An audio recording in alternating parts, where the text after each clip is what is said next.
What kind of background do you have in real estate, or is this your first experience with real estate? Well, I started kind of recently because I used to just like to cruise hard and look up MLS listings and stuff like that, because I have a very big polyamorous community, and we are all kind of in relationships with each other, so we want to live near each other. Okay. So we rent out either, like, sometimes it'll be like a smaller complex, you know, with a pool in the middle or something, or houses that are adjacent, especially duplexes, stuff like that. And so because I have so many people interested, I just started doing it as a hobby, and I thought, why not, you know, challenge myself more? I think our clientels vary from agent to agent.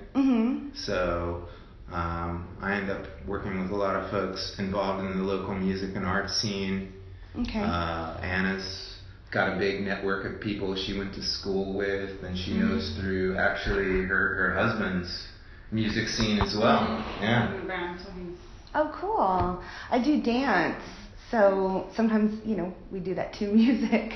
Or sometimes it's not, actually. I mean, that's kind of the art scene. It's pretty wild, but that's pretty cool. I definitely am looking for a younger demographic. Like, I would prefer to work with younger people who are buying. Not near, like, River Oaks and stuff. I've seen the statistics, and I know that there's a lot of Trump voters, and I will not compromise my values, you know. But I know that there's still, like, plenty of people buying and stuff like that. So, you know, and I have a really big pool of the polyamorous community already. So I have a lot of people to pull from. Chime in on if any way, shape, or form she has to worry about her licensing and. You know, how you vote is not necessarily a protected class. Yeah. Thank God. Yeah. But you know, I mean, we do have to be careful as far as, like, familial status. You know, you mentioned the polyamorous community, and you know, we have to be careful as far as that. You know, like, so, you know, we can't discriminate, is what I'm trying to say. Yeah. Well, that's great. You know, sometimes the law is on your side. Do you guys work with any local charities or anything? A little bit. Barrio Dogs we've been involved in, and then we've done a little bit with oh God, what's the one we give dinners or Christmas presents to and things of that nature. Just through the city. They give us a family every year, and we just donate. Like gifts and stuff like that. Food or. Cool. Well, I'm really dedicated to my own charity work. I actually started my own charity in the last few years, like 2013 or 14, like late 2013. I'm not sure if you've heard. It's called Total BS. Have you heard of that one? No. I know it's a crazy name, but it's actually, the name is for a reason. And it's actually it's for individuals and families who have been negatively impacted by IBS, which is like, I know it sounds weird, but it's, you know, there's a lot of families that are impacted, and of course individuals who have it themselves. But okay, I'm thinking that IBS stands for something other than what I think it stands for. No, it's irritable bowel syndrome. I know it's like wacky, but there's a whole network of us, you know, like that. Personally, like me growing up, you know, my mom would drop me off at friends' houses, and she couldn't just drop me off. She would come and use the bathroom, and it was like really embarrassing. And I didn't know until I grew up that there are other people who have been, you know, negatively impacted by IBS, like secondhand. And actually the singer Ryan Adams is a member. He just did a Taylor Swift cover record, so it was really cool to have him. And we have the guy who used to do security for Jerry Springer, not Steve, who got his own show, but like the guy who took Steve's place. So he's also a member. We have some high-profile members. I know, and we're trying to break the stigma, you know. Okay. What is the guy that replaced Steve's name? I'm just curious. His name is Adam Pally, which is also the same name as an actor, but it's not that actor. Okay.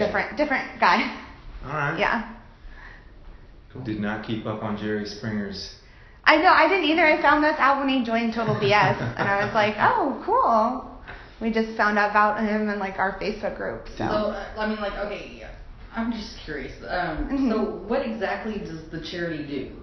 Well, it's mostly an emotional support group. That's how it started. It was like a Facebook group that was private or whatever. And then we started growing. And we do things like if somebody has a family member with active IBS, we donate to doctor visits, natural health kind of supplements and stuff like that will manage it, so that if somebody's wife or husband or partner is currently dealing with IBS, to kind of tone down the embarrassment level of the condition. So, we have access to supplements and medications, even over-the-counter stuff if people can't afford it. So we donate to families like on an as-needed basis. We have a few regular ones that we donate to monthly, actually. Cool. Yeah. I think that's great. Okay. Yeah. One thing that I will mention is that, transitioning from like a guaranteed payroll or salary position into a 100% commission-based position. Have you ever worked in a 100% commission-based role? No. Because it sometimes can take a month, several months to actually get your first closing where you actually earn some money. Yeah, Are you I read prepared for that. that? Yeah, I looked up a lot of stuff on Yahoo Answers, and I saw that there was a lot of people who are like, yeah, it takes a long time or whatever. When you get through all the answers that are just cussing, because that happens. But yeah, I looked up in some regular stuff on my Yahoo search engine. Got it. Yeah. And what are you needing from a brokerage? What are you looking to accomplish by choosing a brokerage? A partnership where we can mutually benefit each other. I didn't know necessarily about the brokerage laws. I think because my last broker I was actually dating, and so I didn't want to mix business and pleasure like that. So I didn't have any other way. So I definitely want to meet a broker that I'm not dating. Or not going to date. No. It's 2017. Yeah. So, I want a healthy broker relationship where we're, not in a romantic relationship and it's all business and we help each other. Yeah. Do you think you can manage to stay out of a relationship with Felicia and Anna? I don't know. I'm just trying to be real. You know what I mean? It's 2017. You never So, know, right? yeah. Yeah. I think that what we're looking for in a realtor, and we'll be pretty straight to the point, is that we don't. Of course, we advocate all-inclusiveness. We don't really discriminate against anybody. Even Trump supporters. We know quite a few Trump supporters, and there's a mix of those in our brokerage and in our company. So if that would be an issue for you, then I can rest assured that we'd have several. However, we have a very, very well-diverse community, both all the way from the left to the right when it comes to political standings. But so that would be something that you would have to understand first and foremost. Two, what we're looking in a realtor is one that is focused on not only their charitable works and their personal endeavors, but also helping us grow as a brokerage. Yeah. We want to increase our awareness of our brand, put our brand out there, and we want to be able to utilize all of our resources to help grow that. Yeah. No, I totally get that. I love branding, and I love brands. I'm always interacting on Twitter with brands. I follow Charmin, it's the IBS. I mean, our IBS, we follow a lot of paper goods companies and stuff like that, but I'm always interacting with them, and I'm who's behind here? I love thinking about the people behind brands. But I mean, for me, it's really just the love of it, because I love to just look at places and think how many people can I fit, legally, and so I don't know, I understand that the commission is slow, and even if I start part-time, I'm totally fine with that, because for me, it's just personal enrichment. Well, thanks, Felicia. I think we'll be contacting you.